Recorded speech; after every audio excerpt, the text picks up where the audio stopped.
আজকের দিনে পৃথিবী ব্যবস্থায় বহু মানুষ বুঝি না, বুঝলেও মানি না।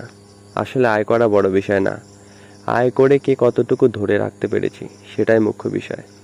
কেননা যতটুকু দেখেছি, বুঝি, জানি, মানি, আসলে আমাদের আশেপাশে যারাই আছে তারা প্রচণ্ড রকম আয় করে।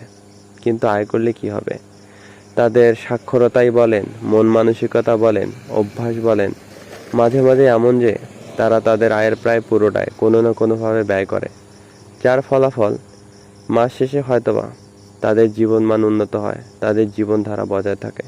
কিন্তু তাদের যদি হঠাৎ করে কখনো কোনো ঝামেলা হয়, সমস্যা হয়, তাদের চাকরিটা বা কাজটা চলে যায়, কোনো কারণবশত যে কাজ করে আয় করছে সেটা বন্ধ হয়ে যায়, শারীরিকভাবে বা মানসিকভাবে অক্ষম হয়ে যায়, যা করে আয় করছে বা যা করছে সেগুলো বন্ধ হয়ে যায়, তবে এতটুকুই বলি, হঠাৎ করে সেই আয়ের উৎস বন্ধ হয়ে যাওয়ার কারণে সেই পরিবারে বা সেই মানুষটার জীবনে ভীষণ রকম একটা ঝড় আসে, যা আসলে খুব একটা সুখকর নয়, বরং ভীষণ রকম বেদনাদায়ক।